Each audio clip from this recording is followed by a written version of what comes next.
So it's a very joyous occasion, everyone, because this year, 2019, marks 10 years of joyous health. Of when I started my business, my blog, it's been 10 years. Holy cow, I'm getting old. Wiser, not older. So this cake has been my go-to cake for years, ever since my mom actually first made it for me. And then I make it for every single birthday, every single anniversary, every single special occasion. I make this decadent, moist, fudgy, delicious chocolate cake, and nobody ever guesses how incredibly healthy it is. And before we get started, guys, make sure you subscribe to my channel, click the little bell so you never miss a joyous video. By the title of my video, you probably already know that my cake is flourless and gluten-free, but I bet you didn't know what the secret ingredient is. Quinoa! That's why it's so moist and so good for you. Don't worry, no one will ever know that this cake is full of quinoa. So let's get started and make this recipe. Now, another secret that you need to know about making this cake really well is that you need perfectly fluffy quinoa. So I'm gonna show you, as I've been talking, I have already made some quinoa. And if your quinoa is too dense and you don't let it cook long enough, then the cake will be flat. So you need to make sure you have perfectly cooked quinoa. See that? Nice and fluffy. The outer ring is separating from the actual quinoa seed. That's perfect quinoa.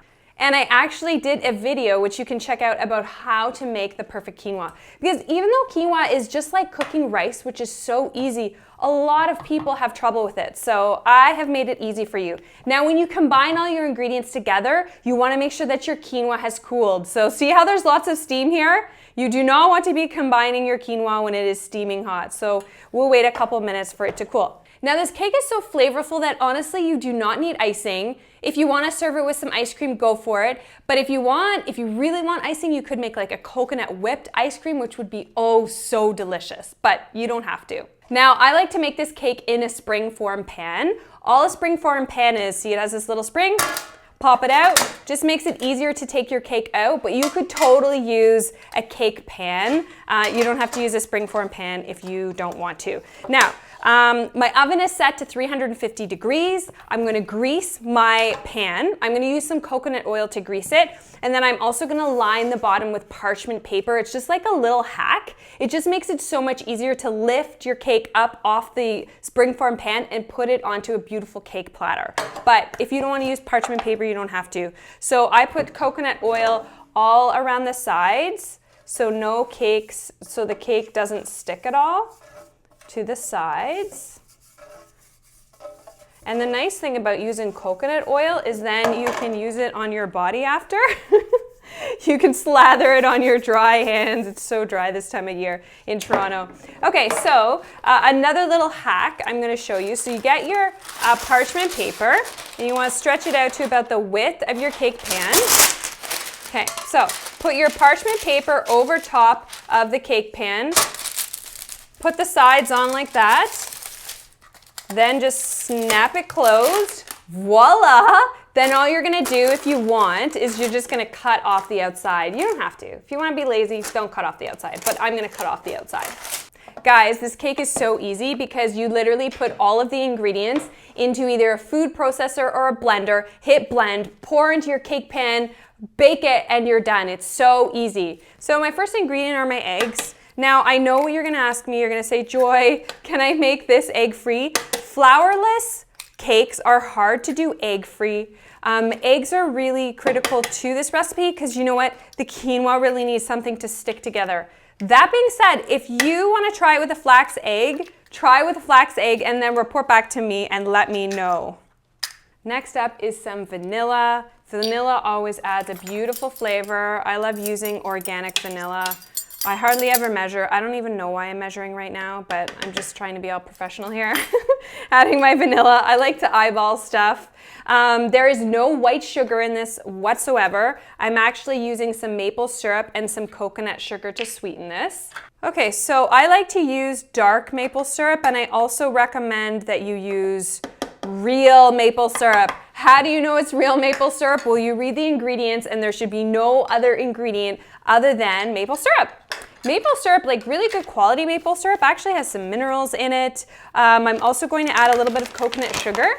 Now, if you want to cut back on the natural sugars, you could also just add, you could soak some medjool dates. Soak some medjool dates in some hot water, take out the pit, and put them in.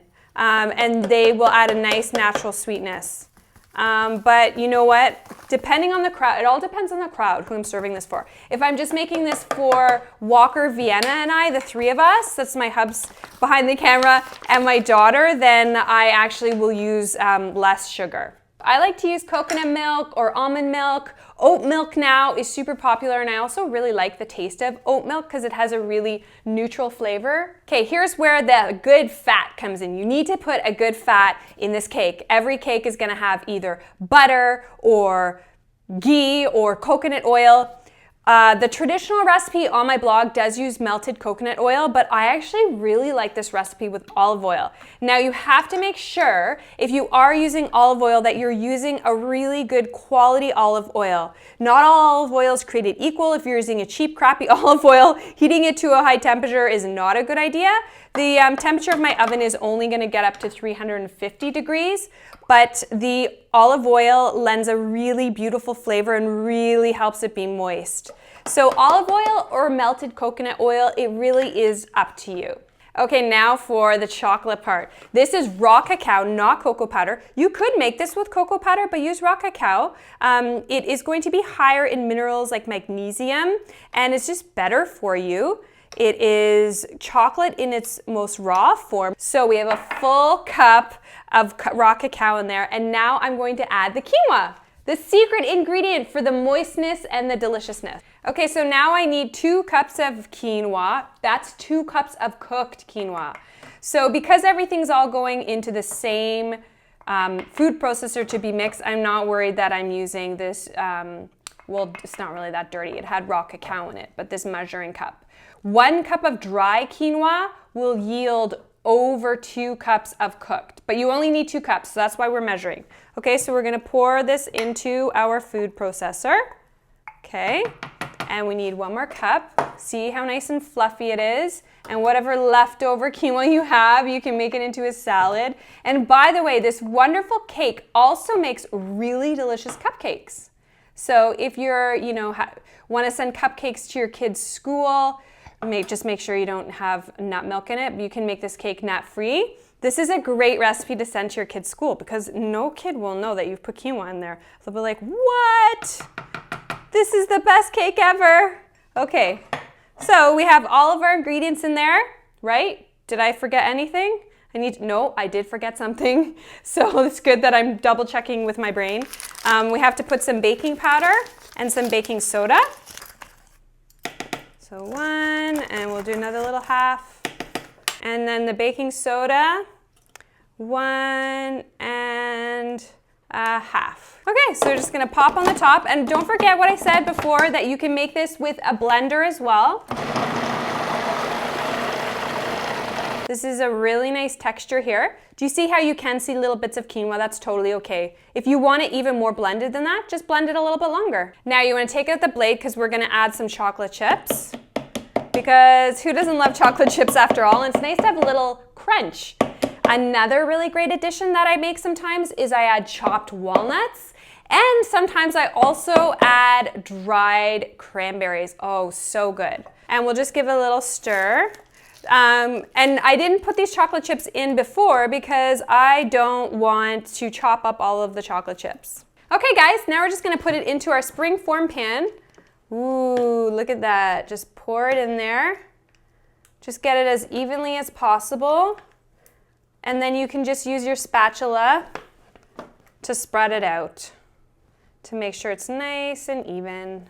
Give it a little shake. See, that's perfect. Okay, my oven's preheated for 350. It's gonna take about 35 to 40 minutes to cook. All right, let's check this cake out. Oh my God, that looks amazing. And it smells out of this world. Let's take a look, everyone. So we'll check to make sure it's done. It looks done, but just insert a knife or a fork into the center. It should come out clean, which is pretty good. That's just a little bit of melted chocolate chips. So once it cools, I'll take it out of the springform pan and put it on a beautiful cake platter. I hope you guys try this recipe. Everyone who tries this recipe from my blog, it becomes their favorite birthday cake to make for their family. So I hope it becomes your favorite as well. It's fluffy, it's moist, it's so delicious, and it's good for you too. So if you liked my video, give me a thumbs up. Any questions or comments, post below. Please subscribe to my channel, and I hope you have a joyous day. Bye, everyone.